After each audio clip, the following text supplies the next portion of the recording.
Sadhguruji, are you happy? Whole lot of people, at least the youth, are all smoking cannabis. Look at my eyes. Your body itself produces the purest form of cannabinoid. And this goes up in significant ways just by doing. How does somebody get to use the body at different levels of efficiency? Let me take your icon from Mumbai. They call him a god. Well, you have your Sachin Tendulkar.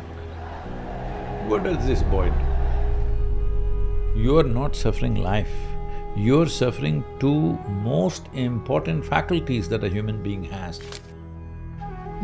You're Rama, Krishna, Shiva, everybody walked this land at some point. Yeah. Just look at Ram. He builds an army, fights a thing and burns down one of the best cities of the time, Lanka, and then brings back his wife and kills people that he doesn't like to kill. So this is not a successful life. It's a series of tragedies. But we worship him. Why? We must understand, we never called him a god. We called him… You love somebody. If you do it emotionally, we call it love. But if you do it consciously, we call it yoga. Yoga means union. Consciously obliterated the boundaries of your individuality. See, it's a big fetish that's come from the West, that you need a purpose. That too, what kind of purpose? God-given purpose. Whenever people said, I am doing God's work, generally the most horrendous things happened, isn't it? Heaven is the most criminal idea ever put forth to human beings. This happened many years ago, 43 years ago to be precise. I was sitting in one place and suddenly every cell in my body burst forth in ecstasy.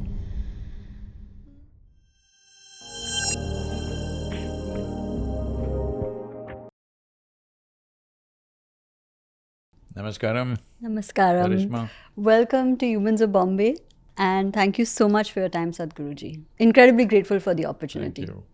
So I'm going to start with a very simple question that a lot of people get asked and sometimes they hesitate to answer, but hopefully we'll hear your thoughts. Not me. Not you. That's fine. So, Sadhguruji, are you happy? Are you truly happy? And just trying to define the happiness spectrum for people I'm watching. generally blissed out. Look at my eyes. Yeah. I'm like stoned. No substance. Yeah. Just like this. This is the greatest chemical factory. So I'm constantly making bliss chemicals within me. So I'm blissed out. Happy, very kindergartenish. Now, I ask this question because there's a loneliness epidemic. There are more and more stats coming out of people, even though they are seemingly connected online, feel that disconnect. They face loneliness, depression, anxiety. What do you think? Loneliness is the incubation period for other psychological ailments. Once you begin to feel lonely, see, we are 8.4, 8.5 billion people. Where the hell is any room for feeling lonely? Loneliness is not about lack of company. Loneliness is a way you wove a web around yourself beyond which you're not able to reach out. And we are creating a generation who cannot enjoy solitude. The profoundness of solitude is missing. So, the only way people know how to do is to constantly express themselves. Expression is good, but without perception, if only expression is happening, it'll lead to madness. And loneliness is a very… a concrete step. Once you take that step, other things will naturally follow. It just takes environmental, situational support. Situations push you, you will get there very quickly. It's unfortunate that, forever, for thousands of years, humans have, not only humans of Mumbai, humans around the world have struggled for survival. Just I want you to think about it. Today, all these things are taken for granted. If you open your tap in your home, water comes, even in Mumbai, yes? Yes. Even in Mumbai it comes, yes. But if you were here 1,000 years ago, if you want a bucket of water, you had to walk down 2-3 kilometers to a river or a pond or something, take it and bring it back. I'm asking how many young people, leave the girls, how many young men are capable of carrying 2 buckets of water 2 kilometers and bring it home? They're not even fit enough for that anymore. Why has this happened?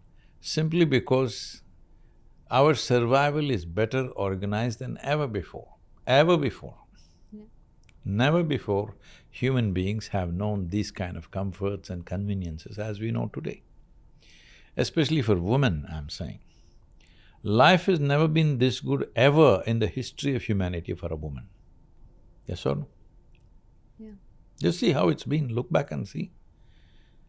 Her physical safety, her well-being, nothing was guaranteed, always it was under threat and it meant enormous amount of physical work and stuff. From the age of 14 to 48, she was only generally delivering babies and doing those chores endlessly. I'm not saying it's wrong, somebody did that, that's why we are here, both of us are here because somebody did that. But I'm saying there was no choice about anything. This is the first generation of women who have this freedom to choose what they want to do or what they don't want to do. This must be celebrated, this must not be suffered. But already well-being is just coming and already we're beginning to suffer that. Very unfortunate. This is simply because, not because of social situations. People say it's because of social media, it's because of phone, it's because of that. No. It's just that your own intelligence is turning against you. Why would your intelligence turn against you? If I ask you a simple question, would you like your intelligence to be sharp or blunt? I'm going to bless you. Sharp. Sharp. So if I give a sharp instrument, let's say I give you a very sharp knife to hold. Now, your hand must be steady and you must be conscious once you have a very sharp instrument. If you're the la la la la la la kind, intestines will come out. Yours or somebody else's, isn't it? Yeah. So this is all that's happening. If you had the brain of an earthworm, you would be quite peaceful and well. Now you have this cerebral capability which no attempt is made to understand how to handle this phenomena. When I say phenomena, tell me, do you know a greater phenomena than human intelligence on this planet? It's the most phenomenal thing. But we are suffering it. You can give it any number of names. I know a whole lot of people will troll me once this goes out. But you can give it any number of names as to what is the nature of your suffering. But the simple thing is, you do not know how to handle your own cerebral capability or your intelligence is against you. Once your intelligence is against you, no God in heaven can save you. As simple as that. So how do you make it work for you and not against you? You came very quickly. Yeah. Just my question. Yeah. See, is it true? There are different people at different levels of skill who handle their body at different levels of efficiency. Let me take your icon from Mumbai. He's also human, all right? But they call him a god. Well, you're Sachin Tendulkar. What does this boy do? He just hits the ball, hits the ball, hits the ball, hits the ball, all right? He did nothing else with his life. But he started hitting it so well, you made him a Bharat Ratna. Then he started hitting it so well, then you said he's a cricketing god. What is this? Just hitting a damn ball. It's just that you can either simply hit it like this or have it land on your face, or you can hit it so well that people think you're not a human of Mumbai, god of Mumbai, all right? So, you know that human body can be used at different levels of efficiency. Similarly, human mind can be used at different levels of efficiency. How does somebody get to use the body at different levels of efficiency? Application, isn't it? Yeah. When everybody else sleeps, morning 5 o'clock you get up and go and hit the ball, hit the ball, hit the ball. When everybody is thinking of a cinema or a food or this or that, you're thinking how to hit the ball, how to hit the ball, how to hit the ball. So the same goes for mental capabilities also. A certain application is needed. That application is missing. Our idea of education is heap ourselves with a certain amount of information and everything is done. Anyway, all the people who are just accumulating information and saying things here and there and looking smart, they will all look stupid in the next few years because a simple phone can do something better than them. Gathering data, assimilating it and expressing it. Your phone can do it better than you. It just takes another 2, 3 years, 5 years, you look absolutely stupid if you're intellectual, I'm saying. Yes or no? Let me take a Mumbai example. In 1972, I'm 72 or 73, the Mazagon docks coolies went on strike. You know why? They were unloading a vessel, a seafaring vessel. Those days, the largest ships were about 125,000 to 130,000. They were taking 24 to 28 days to unload one ship. Hundreds of coolies going up in lines like ants and bringing it down, bringing it down, bringing it down. Then they set up the first gantry, which could unload a ship within 24 to 26 hours. So they all went on strike. If you put this machine, what are we supposed to do? I grew my muscles, what am I supposed to do with my muscle? Well, today there are no coolies, there are all gantries only in all the ports across the world. Aren't we happy? All the physical work is being done by machines. Do you still want to go and dig with a crowbar and a pickaxe? No, all physical work, any hard work is done by the machine and we are happy. Now intellectually also, right now, if you read 3 books, you will become a school teacher and mess up the future generations. If you read 10 books, you will become a professor and bore people to death. If you read just 1 book, you will become an agent of God. Yes, you have to just read only 1 book, then you become an agent of God. You read nothing like me and people call you a mystic. This is a strange world.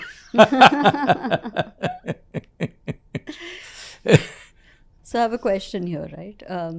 Obviously your purpose is to spread this message to as many people as possible. No, my purpose is to live with a little more joyful and blissful human beings.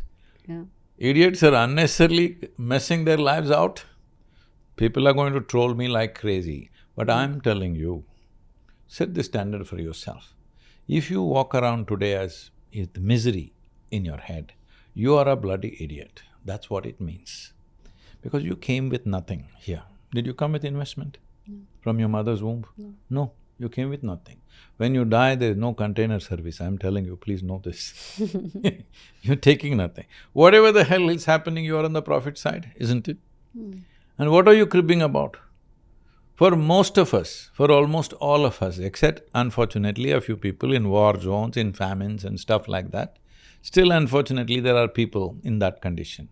Otherwise, for most human beings, I would say at least 70% of the human beings on the planet, life is happening better than you ever imagined. Yes or no? Yeah. Yes or no? But it's such a subjective… No, materially I'm saying. Yeah. I'm not coming to subjectivity. Materially.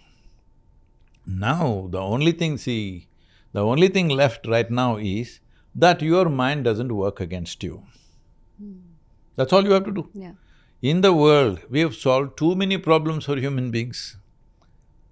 See, these are not simple things. I open the tap, water comes. I put the switch, light comes. I flush the toilet, it goes away. These are not small things, don't take it for granted. Beyond this, we have 1,000 other conveniences. I'm saying most basic things. Just imagine how people handled these things 100, 200 years ago. Do you know how much hardship? Just to fill the water pot in your house in the morning? Yeah. So all that is gone. Now, all you have to do is handle your mind properly. So essentially, your mind doesn't take instructions from you. See, suppose my hand doesn't take instructions from you, it's jumping all over the place. What would you think? Maybe Mr. Parkinson's is visiting me, you think I have some ailment, isn't it? Yeah. If your mind is jumping all over the place, what should I think? There's some kind of It's an ailment. ailment, yeah. But these are all self-created ailments. But we think somebody else is doing to you, we called him Mr. Parkinson's, okay? There is a way to go beyond these things. I am not trying to demean everybody who is unwell and say, oh, they've all caused it to themselves. Knowingly or unknowingly. Physiologically, there are certain things that can happen to us living in this world. It can take a toll. Right. Something may wear out, something may hurt us. But psychologically, it's largely yours. Yeah. There may be pathological tendencies. Right now, the scientists are saying, suppose someone is depressed, their children most probably will have twice the chance, 200% more chance. If they are bipolar, 4 times more chance. If they are schizophrenic, 8 times more chance.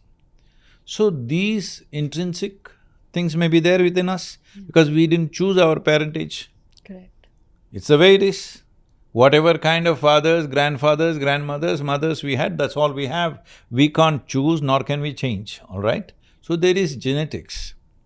But we must understand the new understanding. This is something in the yogic sciences, always it's been there. But the new understanding of genetics is this. Genetic substance is only basic information. The epigenetics is that which decides how you use this information. See, it's like this. Let us say in your… I'm sorry, I'm taking you as an example, is that okay? Yeah, that's totally fine. Let's say in your life, something ugly happened. People always try to forget. You should not forget, you should remember because you should never again walk into that situation again, isn't it? Yeah. Something ugly happened. If something terrible happened to you, either you can use it to become wise or wounded. This is a choice you have. A whole lot of people think it's their right to be wounded. I'm saying if bad things happen to you, you should have become wiser than me sooner than me, isn't it? Yeah. But isn't in the remembrance, right? Like if you remember things that have happened to you that were not great, doesn't that lead to suffering? Because it's in your mind. I'm asking you, you remember means what? It's not here right now. Yeah. It's Yes? not in the present. It's not here. It's not a reality, am I correct? Yes. It doesn't exist, am I correct? Yes. So if you suffer that which does not exist, what should I say? You keep suffering. It's getting serious. Let me tell you a joke, okay?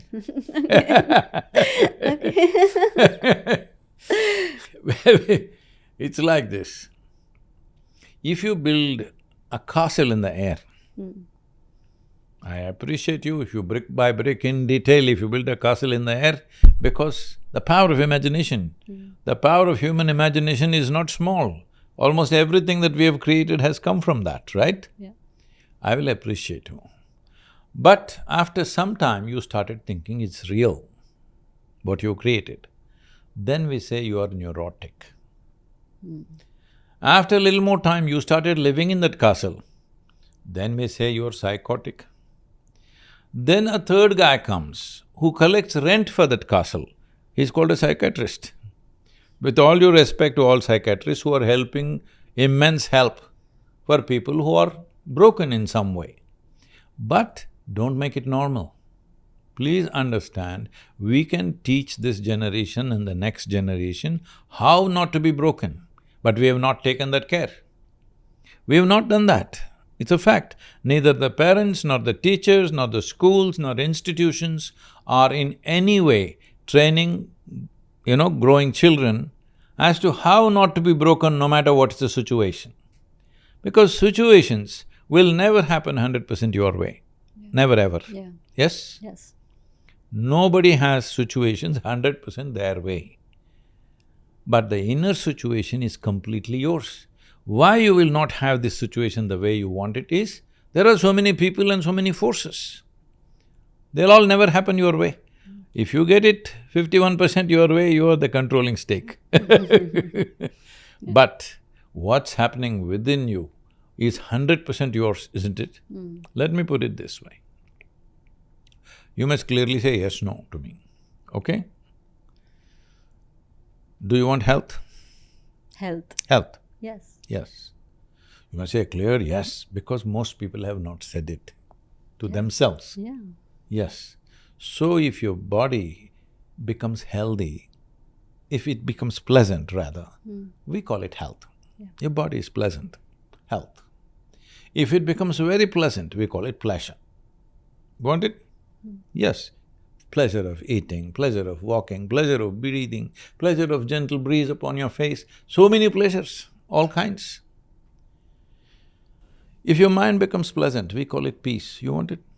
Yes. If it becomes very pleasant, we call it joy. Yeah. If your emotions become pleasant, we call this love. Yes.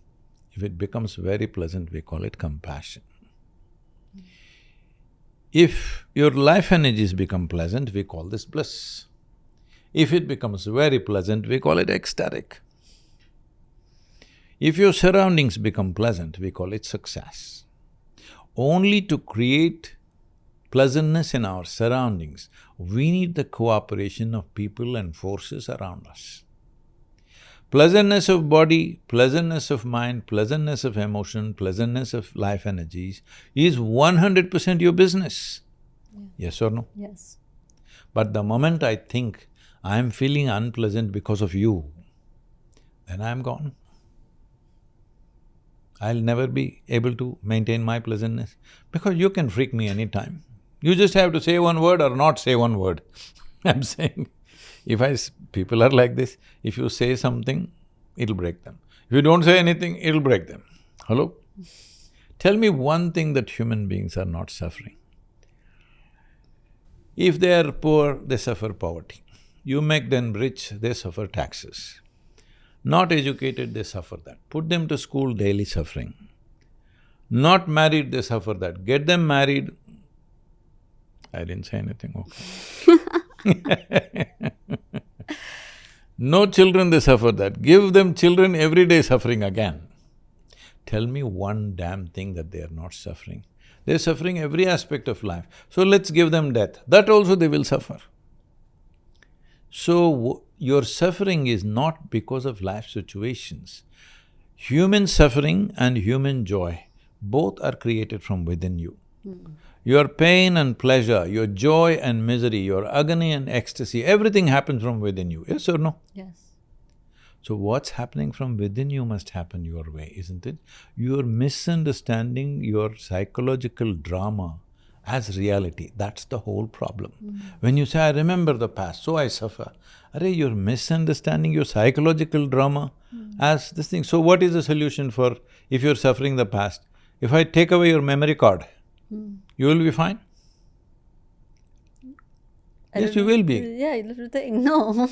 Peaceful like this. Yeah. See, if we take away the potential, anybody can be peaceful. Why people are getting drunk? Why people are drugging themselves up? Because if you take away the potential, the problem is also gone. If I take away half your brain, you will never be mentally ill, just know this. You'll Hello? never be full, yeah. See, with full potential to be wonderful is the whole thing. Yeah. I take away the possibility and I'm okay. What does it mean?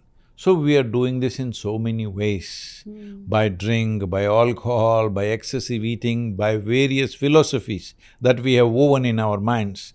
These are all ways to reduce your potential and you feel reasonably okay. But if something really pokes you, that bubble will burst.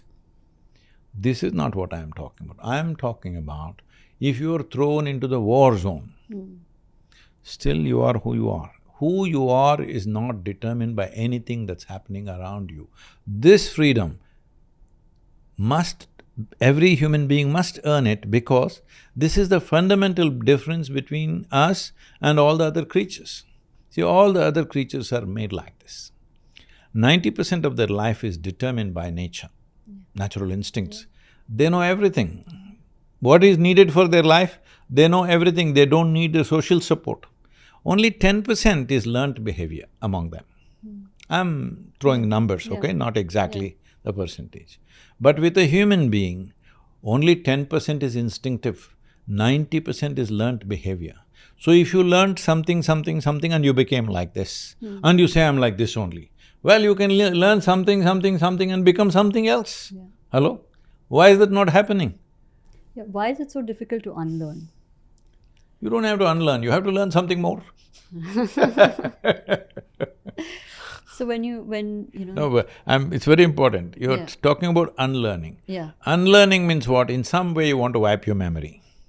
Hmm. So all the bad memories that you have, I don't even want to call it bad or good because in memory it's neither bad nor good. Correct. See, right now if something is happening to you, it can be bad or good. In memory, it doesn't exist, it's just memory, recording. How can it be bad or good? Because you're living your memory. You're not recalling your memory, you're living your memory. So if you live something that doesn't exist, oh, you may suffer. But many times you live your memories and you're very happy about it, all right? Pleasant memories are also there. Maybe there are one or two unpleasant ones, largely pleasant memories are there. But I'm saying, it doesn't matter pleasant or unpleasant, there is no such flavor in the dead. Hello? See, my grandfather is dead. Is he good man or a bad man? Now I'm asking. At that time he might have been many things.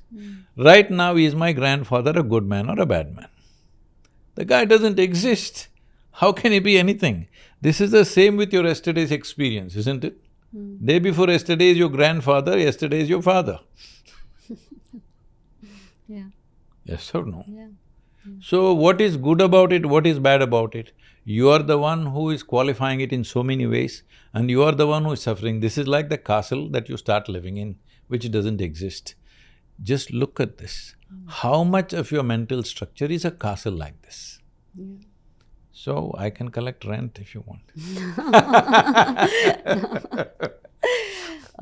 So much of what you said comes from accountability, right? Like that we take accountability of our own mental strength, our mental stamina, how we are today. No, that will be very burdensome to live like that. Okay. Being accountable. So what's I'm the… just come to terms with reality. Is it true what happened yesterday is not alive right now? That's it. Is it true? No, it's not there right now. It's not there. Yeah. So instead of seeing truth is liberating, you're trying to weave a philosophy. Accountability, do this, forget this, push it aside, do unlearn, do this, do that. No, don't do anything. If you just see, right now I saw a tiger here. I said, oh. Then I realized it's not here. Over, no? Yeah. Do I have to fight the tiger now? No. If I imagine the tiger, I'll have to fight it. When it's not there, what is there to do? Nothing. I'm asking you, what you think is memory doesn't exist. Because what happened 10 years ago, you can still suffer. What may happen day after tomorrow, you already suffer. You are not suffering life, you are suffering two most important faculties that a human being has, which sets us apart from every other creature. Our vivid sense of memory and our fantastic sense of imagination, what makes us so different from other creatures. But now you suffer your memory and your imagination. Tell me, are you suffering right now? No. No, because it never happens. Maybe physical pain will happen. Suffering will only happen if you project it into the next moment or you remember something of the past. Should you forget it? Never. You should never forget it because you just have to see the truth about it is it doesn't exist. If you know it doesn't exist, if you're conscious it doesn't exist, would anything make you suffer? So this is not about suffering. If there is fear of suffering within you, what is it that you will do? You will curtail your life, isn't it? Hello? Yeah. This is all that happens to people. The fear of suffering makes every step that you take into half a step. If you want to walk full stride through this life, the most fundamental thing is there should be no fear of suffering. Yeah.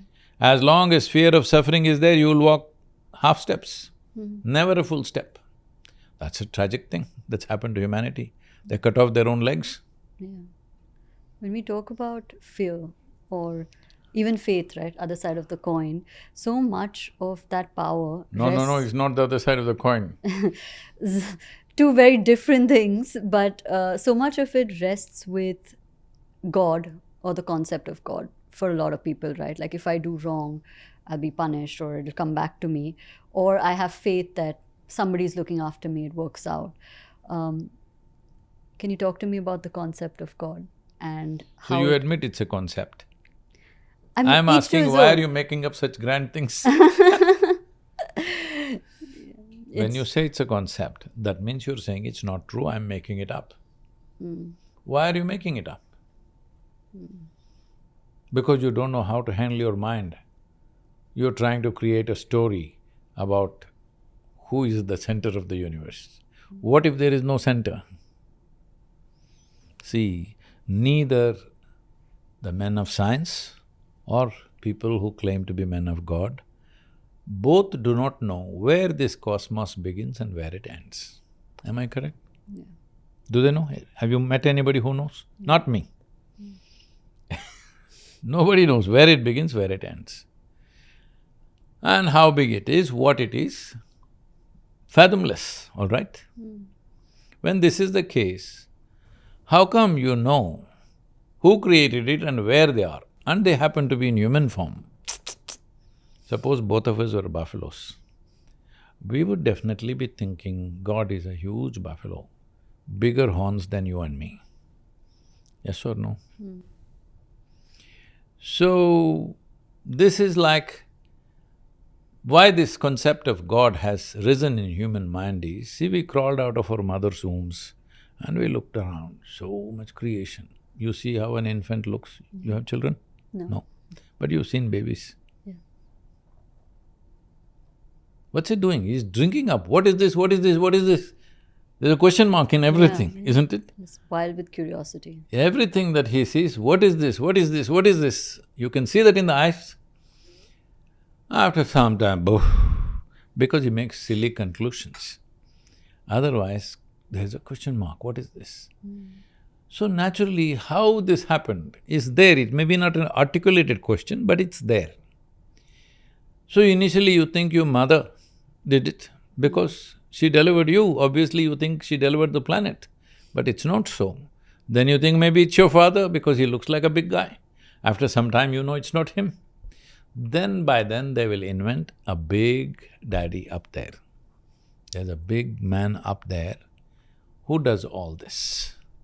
You can call him whatever you want, generally he goes by in English language by the name God.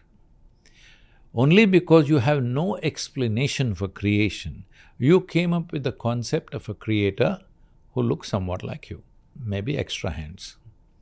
Hello? 2 hands, you can only drink coffee, you can't do anything else. If you had 10, Could do a lot more. yeah, you could be drinking coffee, you can fight a battle, you can play music, you've seen all those things, right? This is human imagination going… There is a certain science to it. In this civilization, there is a certain science to it as to why we create this, what is the purpose of this, all that. Leave that aside. But the idea that there is a God, where is he? Foundations of this building? Where is God? Generally, the concept. Up there. Yeah. By now you know the planet is round. And it's spinning. So on a round planet that's spinning, if you look up, inevitably you're looking up in the wrong direction. You're never looking up in the right direction. Hello? You're not even on North Pole to be looking up. I'm saying, I'm asking you, in this universe, do you know which is up and which is down? Is it somewhere marked this side up? Did you ever see a board like that? No. So you do not know what is up and what is down, but you know who is up. Well, I think it's all right. It's all right for a child to go with that. But as your intelligence grows, you must evolve, grow beyond that. But at the same time, does it mean you and me together we created this planet or the universe? No, it's well beyond us. Forget about creating it, we don't even know what the hell it is. In the middle of nowhere, we are floating around on a little mud ball and we sitting here and talking like this, all right? So obviously we didn't create it. So human compulsion is we have to draw a conclusion. This is the significance of this civilization. Here there are no conclusions. Here we are a land of seekers, not a land of believers. This is the unique thing about this civilization. We are about seeking. Seeking means what? Can you seek something if you think you know it? Can your seeking be genuine if you think you already know it? No. Only if you realize, I do not know, then you seek genuinely. So this is a land of seekers because here the first and most fundamental thing for you to understand is, you actually know nothing. That's why we bow down to everything. See, people do this to whatever form they consider as God. Yeah. If they see you also they do this only. If they see cow also, they do this only. If they see tree also, they do this only. Rock also, this only. Because we know we do not know, that it could be anywhere. All right? Not me, something else created this whole thing. What is it and where is it? We don't know. So whichever direction we bow, we don't have any particular direction. East, west, north, south, with any damn place, non-existent direction also we'll bow down because we don't know what it is. Isn't that the fact with everybody? It's just you make up something and you believe it. Belief will give you confidence without clarity. Confidence without clarity is always a disaster.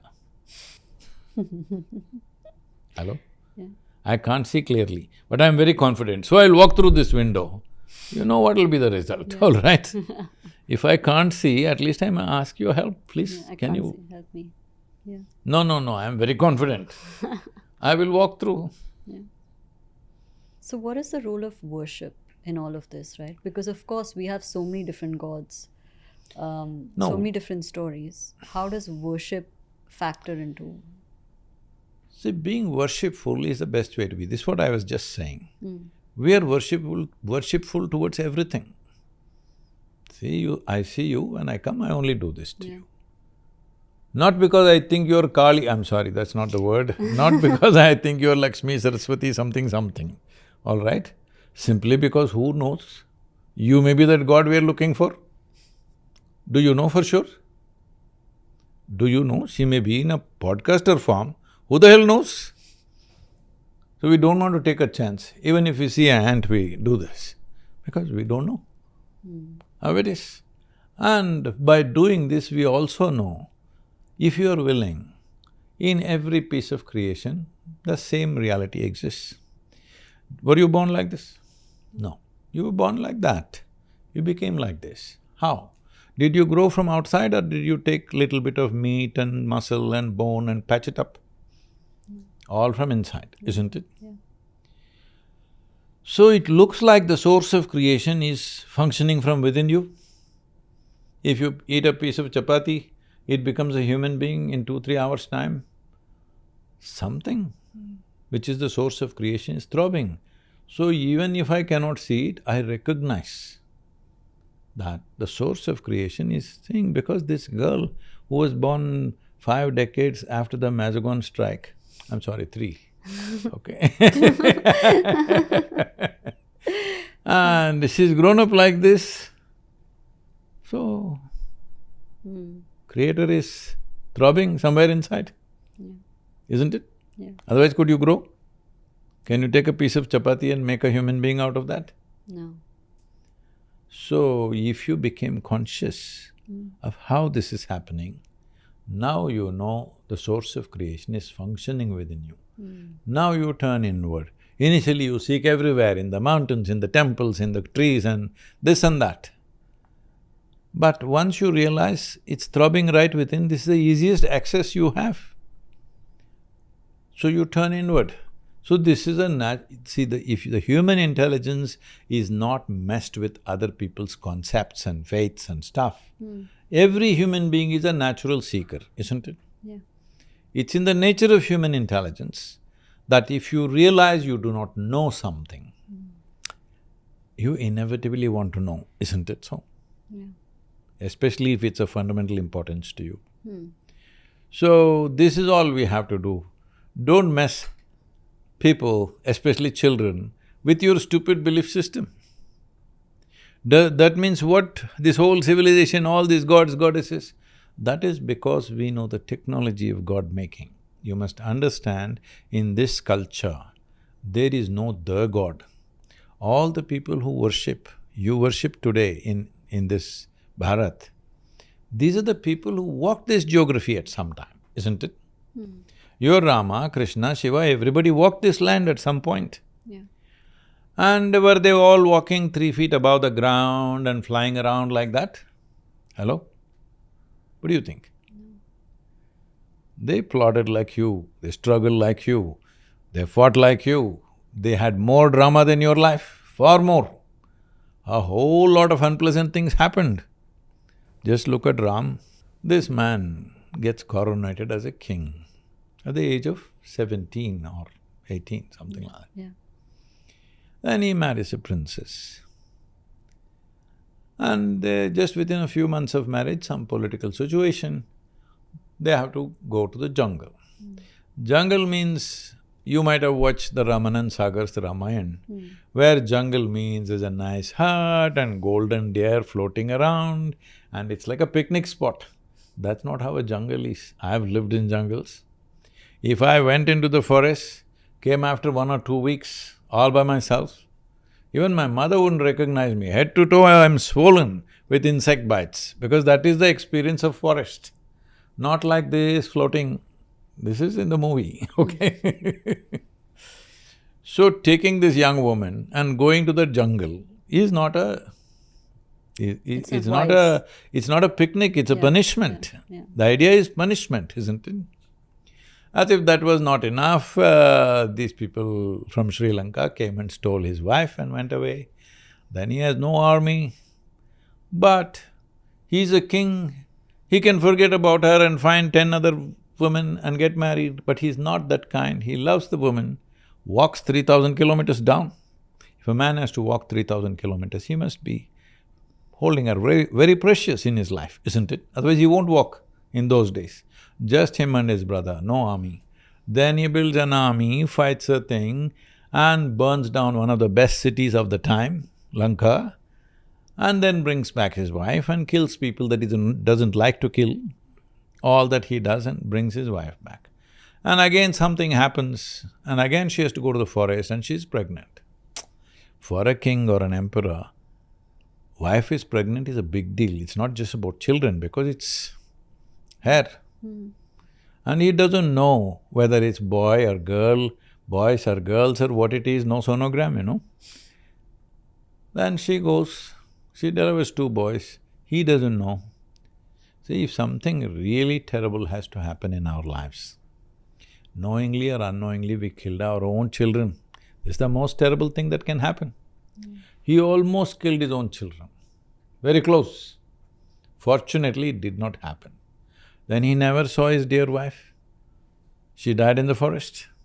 We can glorify it in 1,000 ways, but the fact is he never got to see her, for whom he fought a battle and walked 3,000 kilometers up and down, 6,000 kilometers.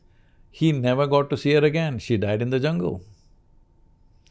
So this is not a successful life, it's a series of tragedies. And even till recently, he had real estate issues after 6,000 years.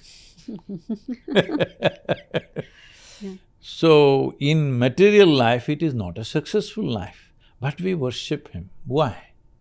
We must understand, we never called him a god. We called him Maryada Purushottam. Purushottam means what to you? Among the Purushas, he's a Uttama.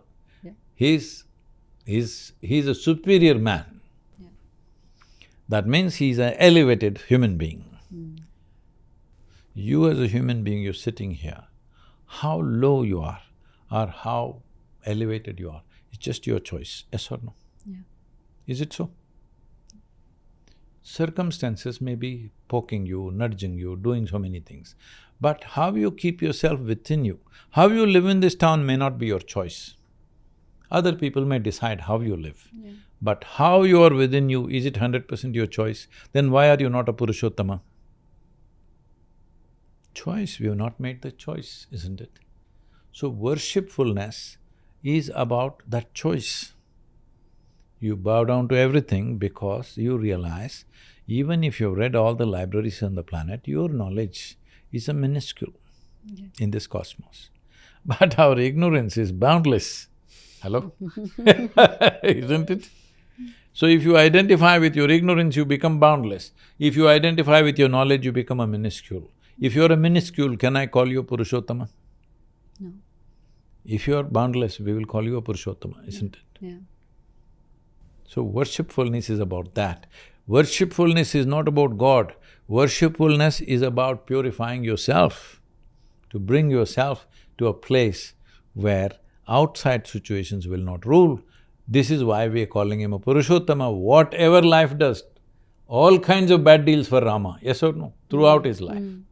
Bad deal, bad deal, bad deal, bad deal. But he is unmoved. What best he can do, he does in the given situation, but never became angst or anger or hatred, nothing. He is the way he wants to be. This is called mukti. Mukti means you're free. That your past experiences of life are not creating a prejudiced direction within you. You will act the way it is necessary. That means you will consciously respond to life. You are not a compulsive reaction to what's happened to you. The moment, see right now, I will say something, I will abuse you, then you will abuse me. The moment you react to me, you're in my trap, isn't it? Yeah. But if you consciously respond, it doesn't matter what the hell I do, it's got nothing to do with you, isn't it? Yeah. So it's not just about one person, I'm saying the whole life situations around you, the Bombay.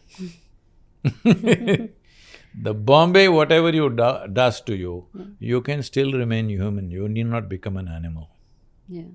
It's about you and the internal process. Yes, that process is yours. Yeah. External process, there are compromises, what we do. Because we have to function as it works in the given society. You can't do your own thing. So when we talk about love and the concepts of… Hey, everything is a concept in your life, what's happening? You don't know what you don't know. Just going with the theme. So when we talk about love and that feeling of bliss, of being in that oneness, what is the one step that people can take outside of awareness to get into that center, into that feeling of love and emotion within themselves? See, love is a kind of a longing for life. The way you are right now may not be bad, but it's not enough. You're fine, but it's not enough. So you love somebody. What does this mean? You're trying to include this somebody as a part of yourself. If you do it emotionally, we call it love. If you try to do it physically, we call it sex.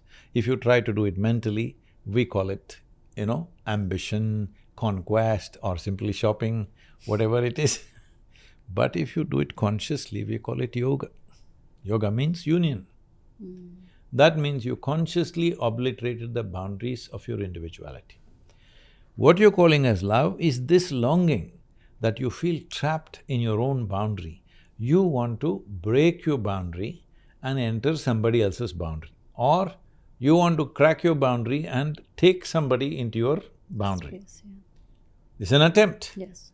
But two people have hardened boundary means doom, doom, doom, doom, doom, they're bouncing like footballs, okay? So, what we call as love is longing for… life's longing for itself. Because whichever way you are, it's not enough, isn't it? Yeah. It's not that there's something wrong with you, but it's not enough. You want to be something more. You just ask anybody, in any sphere of life, would they like to be something more than what they are right now? Everybody is a yes, isn't it? Yeah.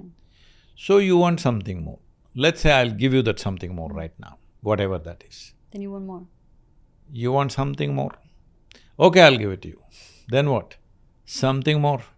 So you are going in installments. What is it that you really want? You want to become boundless. There is something within you which doesn't like boundaries. There's something within you which doesn't like boundaries, you're not conscious enough to address it that way, so you're going in installments. This is like you want to become infinite, you want to reach infinity, but you start counting 1, 2, 3, 4, 5. You think you'll get to infinity? You'll only become endless counting. That's all that's happening with life. In pursuit of so many things, people are becoming endless counting. Some will realize sooner, some will realize on their deathbed that I'm not getting anywhere. Because accumulations will not enhance. Accumulations will enhance your comforts and conveniences. Accumulations will not enhance the life that you are. Whether you accumulate body, or you accumulate wealth, or money, or relationships, or whatever, they will not enhance the life that you are. That's not the way it works. It will facilitate enhancement of reach and access and things. If you have money, maybe you will have access. If you have wealth, you have something else. If you have relationship, you have a different kind of access. That's about it, but it will not enhance you as a life process. For this, you must consciously obliterate the boundaries of your individuality, which you're trying to unconsciously do in a love affair. But a love affair is far more dependent on somebody else than you. Yeah, it's external. I'm not saying it's external, internal. It is internal for you, experience-wise. Yeah. But it is so dependent on you that you could freak me, all right? It is so very dependent on you. So now, the next form of love affair is, I'm in love with Krishna or Shiva or somebody, because he doesn't mess with me. I have a more stable lover now, dependable lover, because I can make him the way I want. These humans of Bombay, lovers, they're not the way you want. One moment they'll be the way you want, next moment you don't know how they will be. So I will create another lover who is just the way I want. No problem with him, all right? So these are all different ways human beings are trying to find solutions. But what is the solution? The solution is this, that no matter where you are, you want to be something more.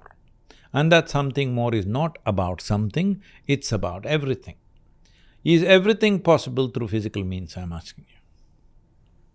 No. Through physical means? No, I'm saying, right now you wanted this chair, you got it. Then you wanted that chair, you got that.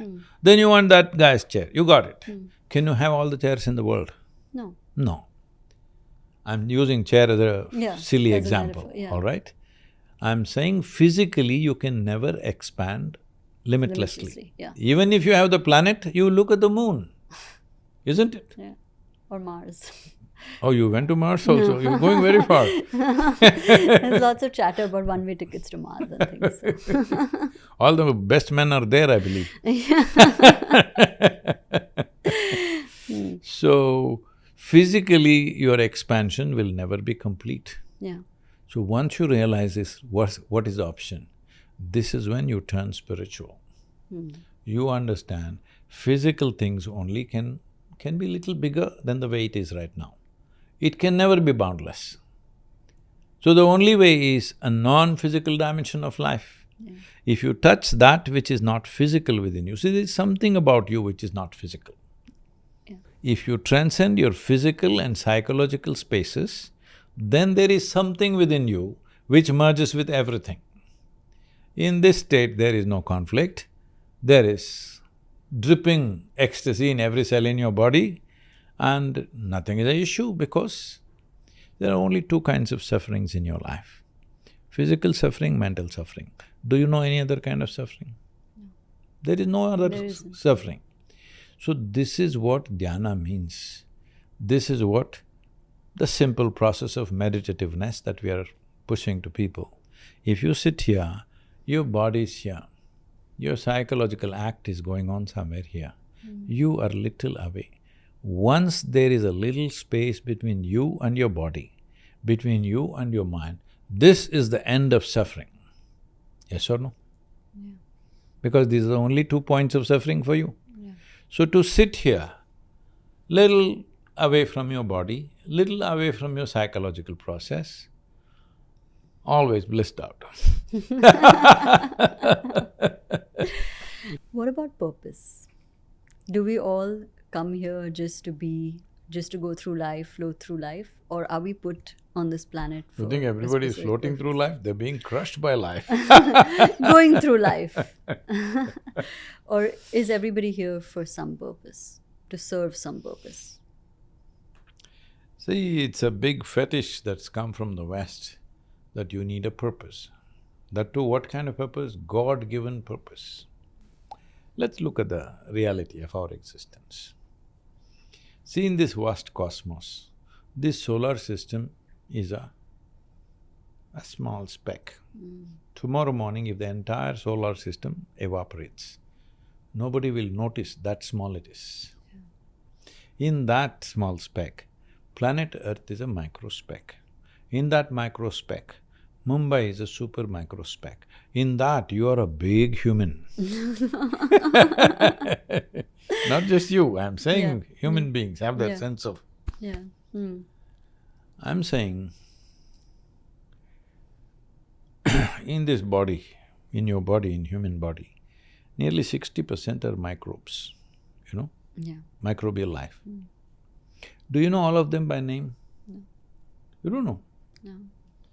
Then how the hell God will know a microscopic creature like you in this vast cosmos?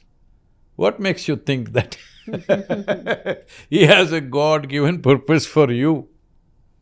So we are trying to straighten ourselves out with these things. Otherwise, we will do something stupid. With God-given purpose, we will do absolutely horrendous things.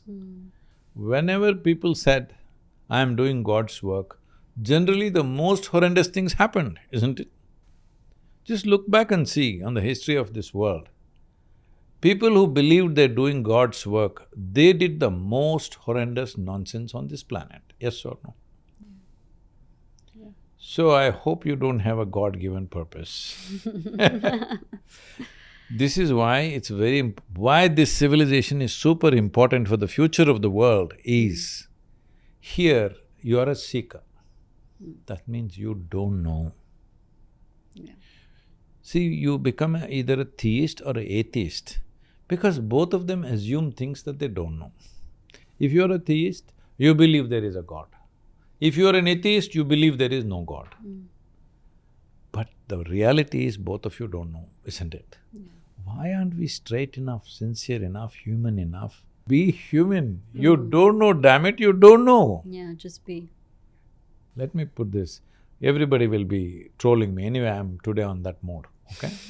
Troll mode, they will all get me. Heaven is the most criminal idea ever put forth to human beings, most damaging thing. Because when I say there is heaven, what it means is, you're sitting here, Karishma, this is not real life, it doesn't matter what's happening here. You will go to heaven and everything will be fine. That means this is not the real life. This is the worst crime upon humanity. That you tell people this is not real, something else is real somewhere. Have you been there? No. Has anybody been there and come back? No. Do you have some direct information? Do you have at least a GPS guide to how to get there? No. But you create these things because this is the way you think you can handle your mind. You're only trying to handle your mind, please understand, not the world. Yeah. There are better, sensible ways to handle your mind. Your mind is like 5 fingers. These 5 fingers do only what you want, isn't it? Unless Mr. Parkinson has come your way or something else has struck you. These 5 fingers do what you want. If they start poking your eyeballs, what do? Push it away. You can, your own hands. I know. How do you push it away? Yeah. If you start poking your walls, I'll hold your hands and say, don't do it, don't do it. If yeah. you don't listen, we'll tie you up. Yeah. If you don't listen, will you take it to a doctor? Nothing works, then we'll have to amputate you. It'll happen, isn't it? So, your own intelligence turns against you, so you create heaven, hell, this, that. Why? You're calling yourself humans of Bombay. Bombay. Humans of Bombay, if you're a human being, at least first learn to be straight. What I know, I know. What I do not know, I do not know. Is this okay? Yeah. Then why are you inventing all these things? Don't invent things. If you pay attention, there are many things you will realize. But ego plays such a big part in all So of this. sometimes you're very pleasant, sometimes you're nasty. If you see, sometimes I'm so wonderful and sometimes I'm nasty, you naturally want to curtail the nasty, you want to get rid of it. Because you don't want to be a nasty human being. But whenever you're nasty, you say, my ego did it, it'll never be fixed. You're inventing a new guy within you. I'm first of all asking you, is there only one person in this body or two? One. Only one? Yeah. That's healthy. Yeah. If there if there are two or more, you are either schizophrenic or you are possessed. You need either a psychiatrist or an exorcist. Only one person there, right? Hello? Yeah. So this one person, sometimes pleasant, sometimes unpleasant, sometimes wonderful, sometimes nasty, that's the kind of person who is there in that body, yes or no? So if you see this, you will make this person wonderful. If you see, I am really wonderful person, but there is some other guy who speaks nasty things from me, come on, it'll never be fixed. So we are always inventing like this. You must understand, in this country, we never called enlightenment as an attainment. We called it a realization. That means something that's already here, all the time it was here. I didn't see it, but today I saw it. So I felt like a bloody fool. It was always here, but I didn't see it. Now I am realized. That means I know I've been an idiot all my life. The difference between an idiot and enlightenment is just this. An enlightened being knows he's an idiot does not know he's an idiot. That's all the big difference. About your app, the Miracle of Mind app, and it's broken the record of, ChatGPT with downloads in the first 24 hours. What is the goal? What is that one thing that you want to achieve through this app and just the distribution that you will get? So can I cry on your shoulder? Shall I tell you my problems? Hello? See, this happened many years ago, 43 years ago to be precise. I was sitting in one place and suddenly realized, if I keep my hands off my psychological process, every cell in my body bursts forth in ecstasy. And ecstasy means dripping ecstasy. All I have to do is keep my hands off my Psychological mind. things that are going on in my head. And I tried in many ways, and I knew it'll work for anybody and everybody. So on that day, I was only 25 years of age. I sat down and made a plan. People say there's no fool like a young fool. The old people say that. The young people say there's no fool like an old fool. So, I sat down and made a plan that in 2.5… on that day the world's population was some 5.1 or 5.2 billion, something like that on that day. I made a plan that in 2.5 years' time, I will make the entire world blissful. Because who wouldn't want it? If I taught you a simple way, where no matter what is happening in your life, you can sit here blissfully, would you not want it? Of course. Do you know somebody who doesn't want it? No. Everybody wants it. That's how I saw it. So I made a plan, in 2.5 years, I will make the whole world blissful. 43 years, look at me. Today people say we are touching over 2 billion people.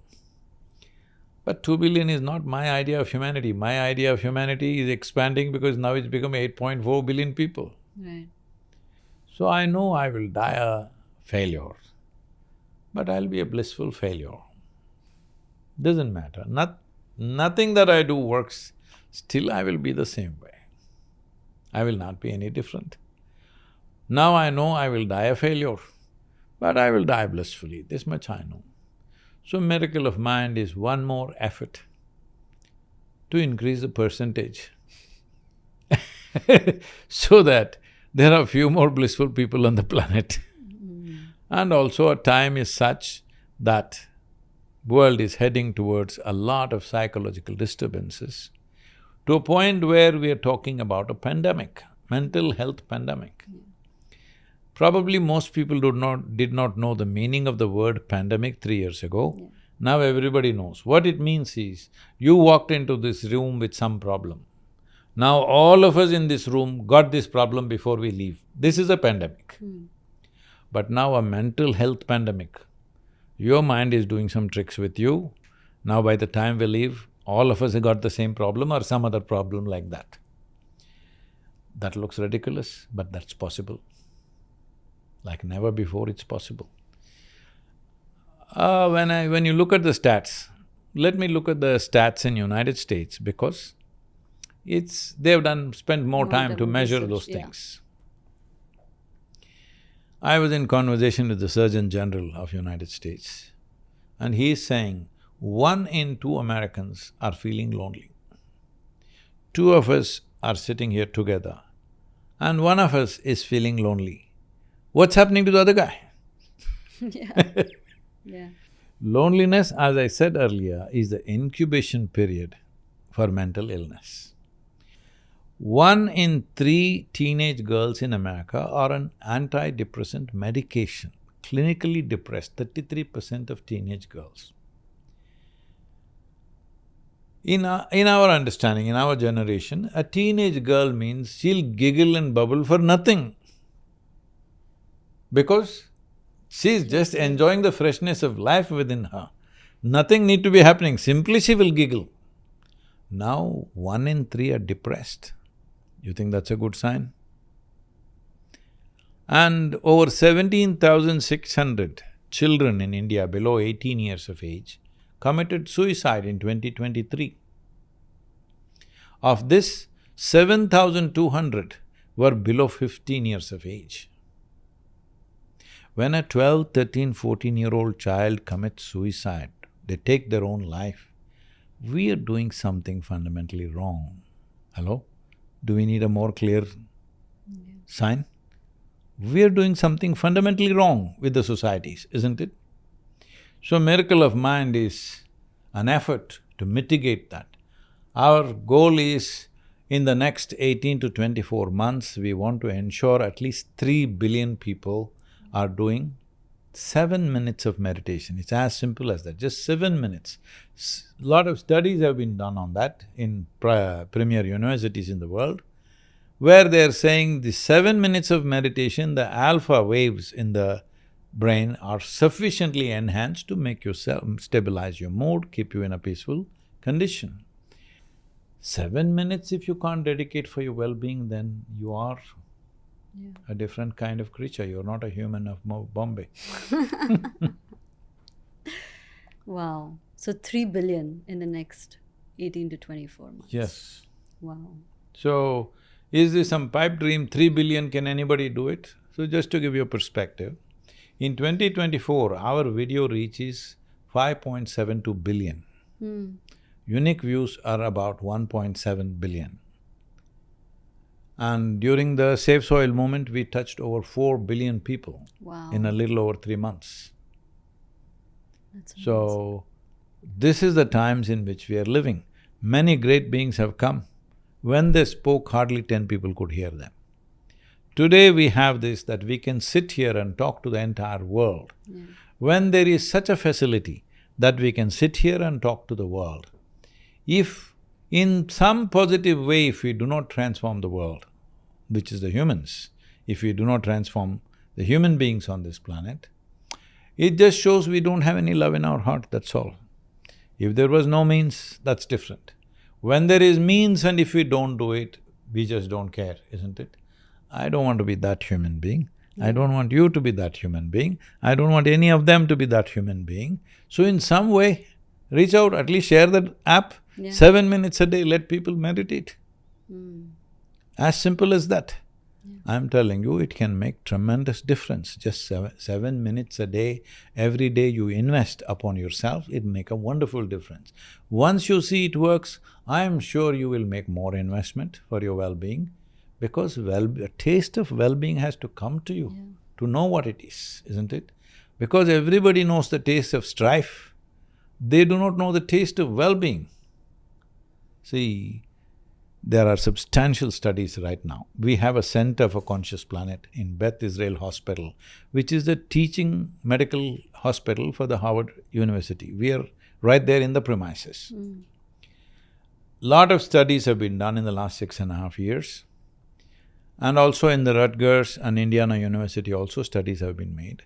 So on the website it's all there. The simple thing is like this.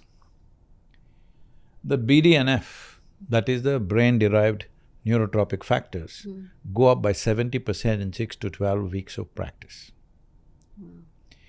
And the endocannabinoids, everybody, whole lot of people, at least the youth, are all smoking cannabis. There is endocannabinoid that your body itself produces this. See, look at my eyes. Your body itself produces the purest form of cannabinoid. And this goes up in significant ways just by doing the practice 6 to 8 weeks.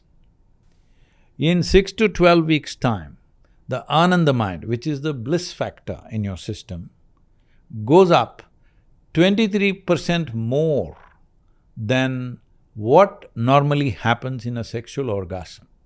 23% higher. So I'm saying, if you sit here and you're blissed out, you will not run after anything, everything will be by choice. This is not about giving up this, giving up that. It's just that everything will be by choice, not by compulsion. That is the significance of being human, isn't it? See, the essential difference between not only humans of not only humans of Bombay, any human being and the animal is just this. We are not doing anything different from the animals. They are born, we are born. They grow up, we grow up. They reproduce, we may reproduce. They die, we die. But they do all that without any fuss, we do it with lot of fuss. Same things. Only thing is, we can do all this consciously. That's worlds of difference. So if you don't do it consciously, you're throwing away your evolutionary process. If you are eating, reproduction and living and everything, if it doesn't become conscious, you have thrown away the advantage of evolution, isn't it? You're an autopilot, basically. Autopilot? Yeah, just keep You going. think monkeys are on autopilot? No, you're throwing away evolution means you're going back in your evolutionary scale, isn't it? See, when somebody behaves very badly, what do you say? A brute or a pig or something. What does this mean? You're recognizing this man has gone back in his evolutionary scale. So I'm saying it is possible for a human being to go back in his evolutionary scale.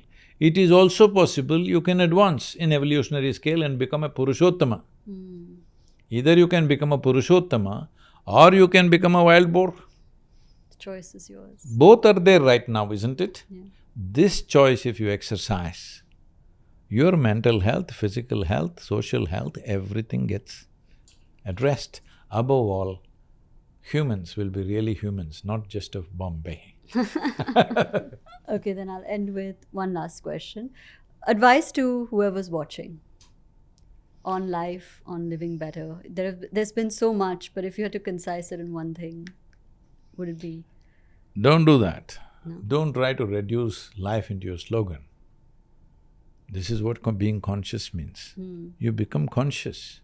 Don't think there is one slogan answer for life, one mantra for everything. No, do not do that with life, because it's human privilege that you can understand and experience, at least to some extent, the complexity of existence. Don't dumb it down to one slogan. That's a good way of looking at it. Okay, we'll Thank end you. it. Thank you so Thank you. much. Thank you. We hope this episode added value to your lives. Join the Realign movement. Like, share, and subscribe to our channel, and we'll see you in the next one.